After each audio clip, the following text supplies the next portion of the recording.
ఈరోజు మనము న్యాయాధిపతుల గ్రంథాన్ని మనం ప్రారంభించుకుందాం. న్యాయాధిపతులు ఈ గ్రంథాన్ని మనము ప్రారంభించుకుందాము. న్యాయాధిపతులు 13 మంది, 14 మంది కూడా అంటారు. 13 మందిలో ఒకరు దెబోరా అని స్త్రీ ఉంటుంది, ఒక స్త్రీ. 12 మంది పురుషులు. మొత్తం 13 మంది న్యాయాధిపతులు ఉంటారు. దాని గురించి ధ్యానం చేద్దాం. 1వ అధ్యాయము 1 నుండి 7 వచనాల వరకు చదువున్నాను. ఈ మైక్ తీసుకో.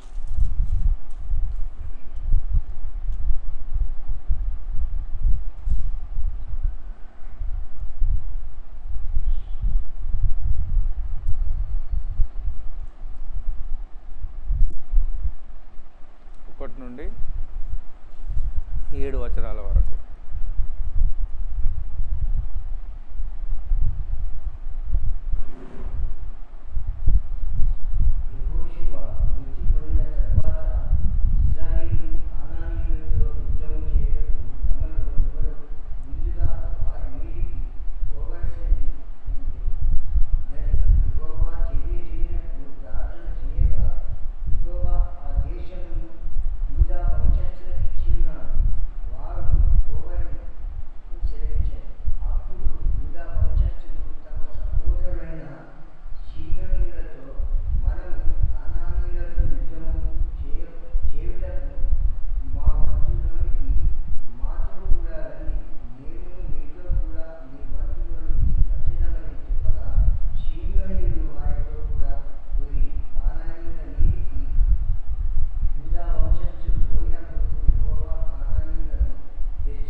బెజెకు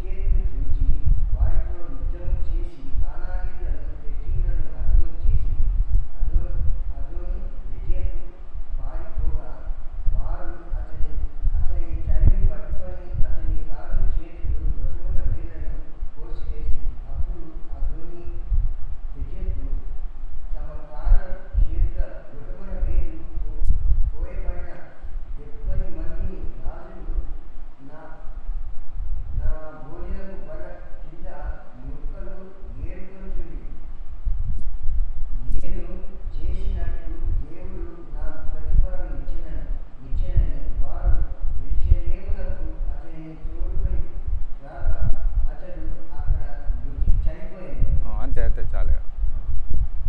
7 వచనాలు మనము ధ్యానం చేద్దాం.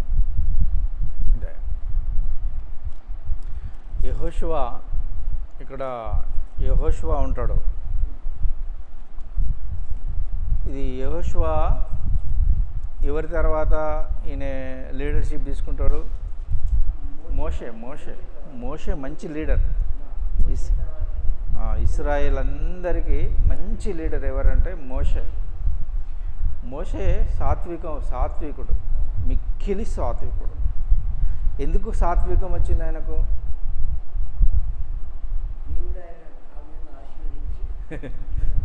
దేవుడు ఆశీర్వదించిండు కరెక్టే, కానీ ఎందుకు వచ్చింది ఆయనకు మిక్కిలి సాత్వికం ఎందుకు వచ్చింది? చంపి పోతాడు.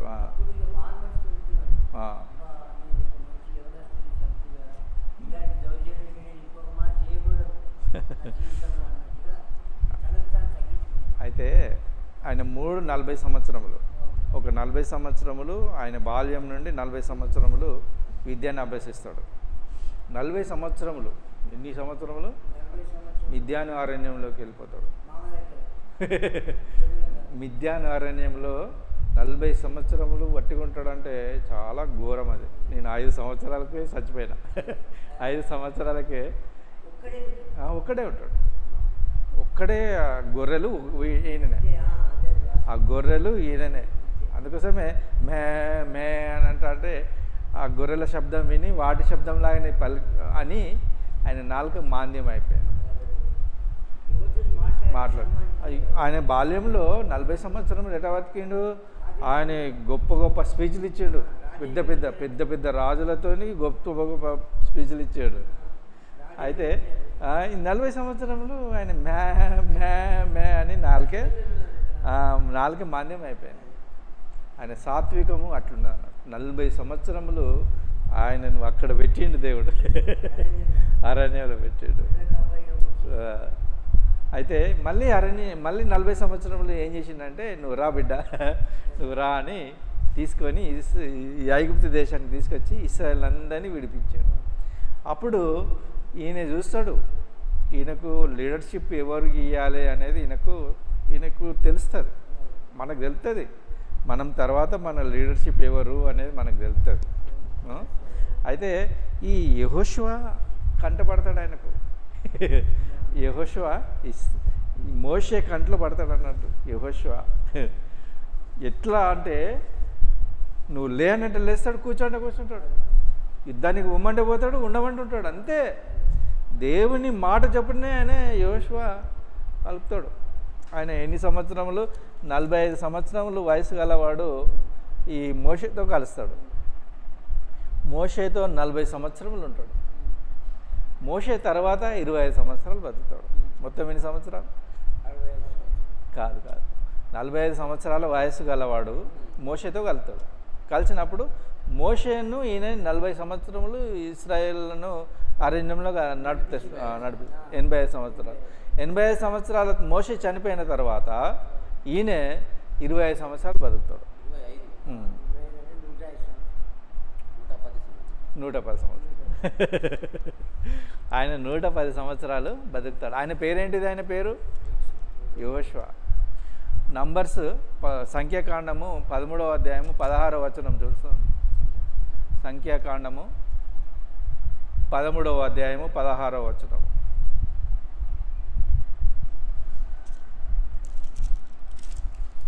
యెహోషువ పేరు ముందటి పేరు ఒకటి ఉంటుంది, అచ్చగాయ.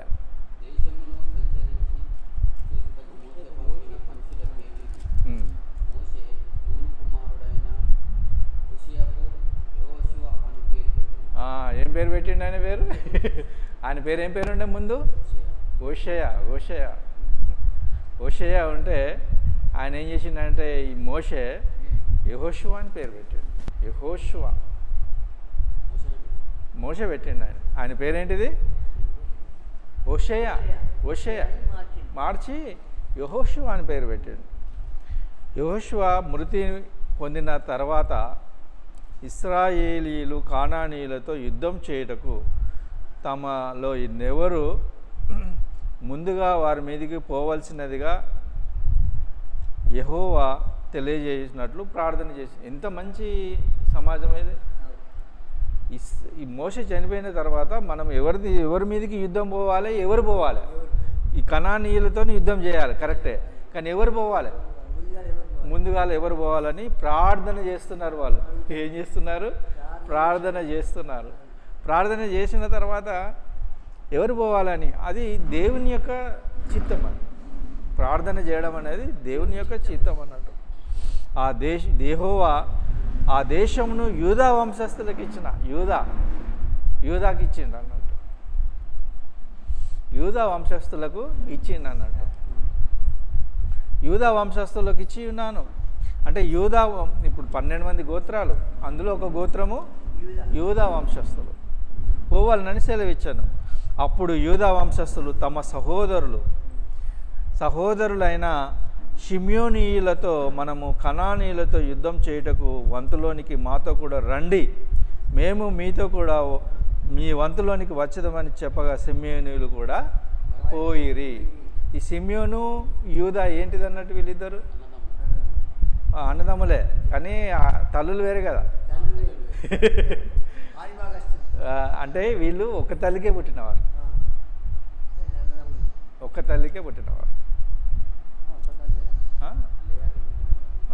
లేయా 30 ఆదికాండం 35-23వ వచనంలో ఉంటుంది. ఆదికాండము 25-23వ వచనంలో లేయాకు పుట్టిన వారు వీళ్ళు. ఎవరు?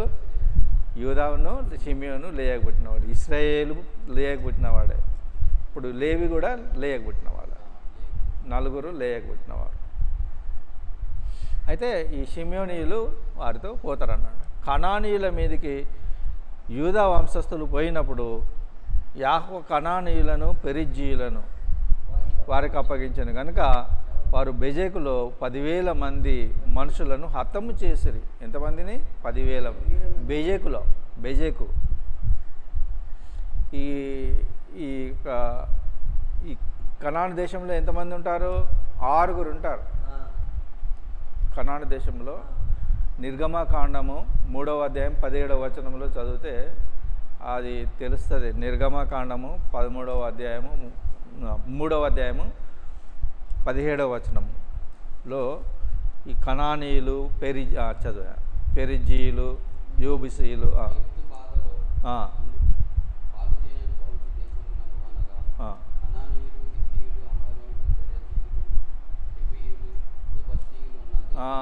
ఎంతమంది? 6. కనాను దేశంలో ఎంతమంది ఉంటారు? ఎవరెవరు? మొట్టమొదటిది కనానీయులు, హిత్తీయులు, అమోరీయులు, పెరిజీయులు, ఇవీయులు, యూబసీయులు 6 చంపాలన్నట్టు.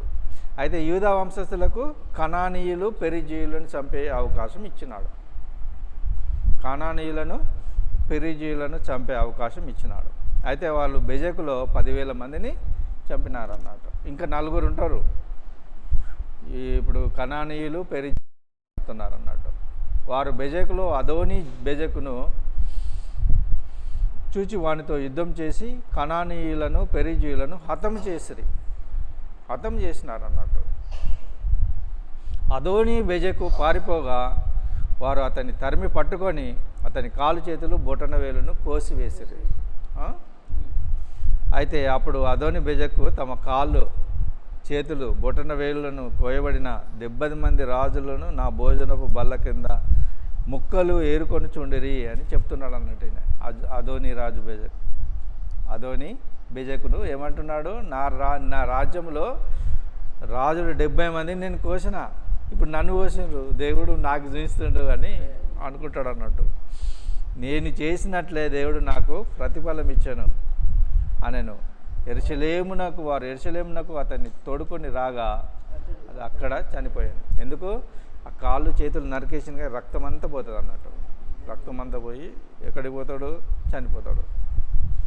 దేవుడు ఈ పరిశుద్ధ వాక్యమును దీవించి మన మెడికల్లో దీవించి ఆశీర్వదించుడు గాక.